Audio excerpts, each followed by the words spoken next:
என்னுடைய லெஃப்ட் லெக்க நான் மடக்கி வச்சுட்டேன். ஹீல் ஆரம்பத்துல இருந்து யோகாவில் இல்லாம எப்படி ஜானுசிரசாசனம் பண்ண போறோம், அதே மாதிரி யோகாவில வச்சுக்கிட்டு நான் எப்படி யூஸ் பண்ணி என்னுடைய ஜானுசிரசாசனம் செய்யும் போதும் எப்படி ஈஸியா பண்ண போறோம்ன்றதான் நம்ம பார்க்க போறோம். பாருங்க, ஃபர்ஸ்ட் ரைட் லெக்க நாம 25 டிகிரி ஓப்பன் பண்ணிட்டேன். லெஃப்ட் லெக் வந்து பாத்தீங்கன்னா மடக்கி வச்சிருக்கேன். இப்ப சாதாரணமா நான் வந்து சொல்ற நேரம் கொண்டு வந்துட்டேன். இன்ஹேல் அப், எஸ்கேல் டவுன், காலுக்கு நேரம். இப்ப திருப்பி என்னுடைய கால் பெருவிரல பிடிக்கிறேன், இல்லைன்னா எனக்கு கணுக்கால் என்னால உங்களால முடிஞ்ச இடத்துல கணுக்கால பிடிச்சி டவுன் பண்ணலாம்.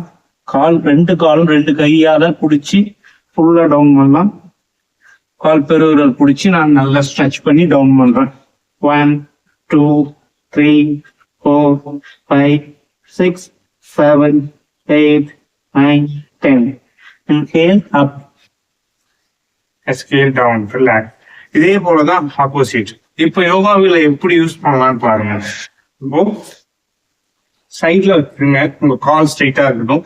சைட்ல வச்சுட்டு ஒரு 10 டைம்ஸ் பாத்தீங்கன்னா இந்த மூவ்மெண்ட் பண்ணுங்க. இந்த மூவ்மெண்ட் பண்ணீங்கன்னா உங்களுக்கு ஃபார்வர்ட்ல பாடி வந்து ஃபார்வர்ட்ல மூவ் ஆகிறதுக்கு ஈஸி ஆயிடும். உங்களுக்கு இப்போ வந்து ஃபிளெக்சிபிள் இதாயிடும். இந்த ஹிப் ரீஜன் பாத்தீங்கன்னா ஸ்டிப்னஸ் இருக்கும்.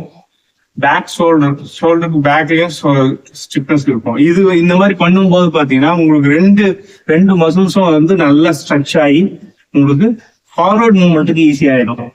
கொஞ்ச நாள்லயே பாத்தீங்கன்னா நீங்க நார்மலா பண்ணீங்கன்னா இவ்வளவுதான் வரும். ஆனா இதை யூஸ் பண்ணும்போது இன்னும் கொஞ்சம் சீக்கிரமாவே பண்ணிடலாம்.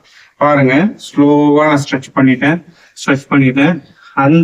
அதனுடைய கிரிப்லயே பாத்தீங்கன்னா வீலுடைய கிரிப்லயே நான் டவுன் பண்ணிருக்கேன். பாருங்க,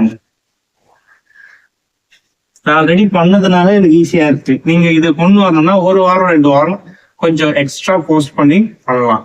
அது வந்து சேஃபாவும் இருக்கும். அதுக்காக தான் சொல்லுவாரு, இந்த மூவ்மெண்ட் சேஃபா இருக்கும்.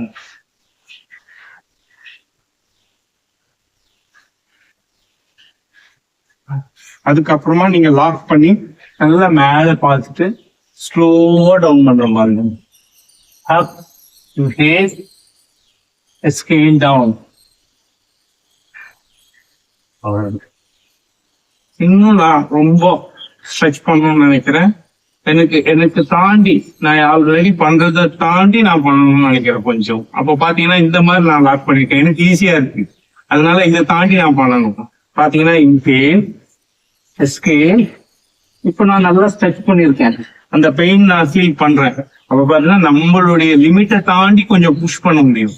இதுலயே இன்னும் பாத்தீங்கன்னா இந்த மாதிரி லாக் பண்ணிட்டு இன்னும் நான் ஸ்ட்ரெச் பண்றேன் பாருங்க. அவ்வளவுதான், அதேதான் ஆப்போசிட். நான் காலை டவுன் பண்ணிருக்கேன், லெஃப்ட் சைட்ல பண்ண போறேன். இப்ப என்னெல்லாம் பண்ணுமோ அதே இது அப்படியே லெஃப்ட் சைடு கைகளை ஸ்ட்ரெச் பண்ணிட்டேன். ஜானுசிரசாசனம். இன்ஹேல் ஹாப், டேர்ன் பண்றேன். என்னுடைய இப்போ டேர்ன் பண்றேன் காலுக்கு நேரா. ஃபேஸ் பாத்தீங்கன்னா காலுக்கு நேரா டேர்ன் பண்ணிட்டேன். அப்படியே மேல இன்ஹேல், எஸ்கேல் டவுன் டவுன் டவுன் டவுன். கால் பெருவிரல் நான் பிடிக்கிறேன், எனக்கு ஈஸியா இருக்கு, நான் பிடிச்சிருக்கேன்.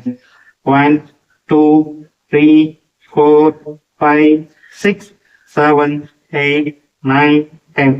Inhale up, எஸ்கேல் டவுன்.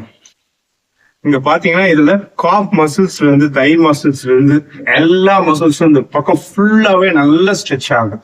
அவ்வளவு பெனிஃபிட். போன் சிஸ்டம் பாத்தீங்கன்னா அவ்வளவு ஸ்ட்ரெச் ஆகும், மசில் சிஸ்டம் ஸ்ட்ரெச் ஆகும். அதை விட பாத்தீங்கன்னா இன்னர்ல பாத்தீங்கன்னா ஸ்டொமக் இன்னர்ல பாத்தீங்கன்னா ஒரு சைடு ஃபுல்லா ப்ரெஷர் வந்து நல்லாவே வயிறு வந்துடும். இந்த சைட்ல இருக்க ஆர்கன்ஸ் மேல இருக்க ஆர்கன்ஸ்க்கு ஒரு ப்ரெஷர் கிடைக்கும். அந்த ப்ரெஷர்னால பாத்தீங்கன்னா ஆர்கன்ஸ் எல்லாம் வந்து பாத்தீங்கன்னா ரீஃப்ரெஷ் ஆகும். அதே போல அதிகப்படியான சதை, வயிற்று பகுதியில் இருக்க அதிகப்படியான சதை இதுல வந்து நல்லாவே ரெடியூஸ் ஆகும். கொழுப்பு அதிகமா இருக்கும். கொலஸ்ட்ரால் பிரச்சனை இருக்கிறவங்க, அது மாதிரி நிறைய பர்டிகுலரா டயபெட்டிஸ் எல்லாம் இது அவ்வளவு நல்லது. அதே மாதிரி கிட்னி ஸ்டோனுக்கு எல்லாம் ரொம்ப நல்லது இந்த ஆசனம். எளிமையான ஆசனம். நம்ம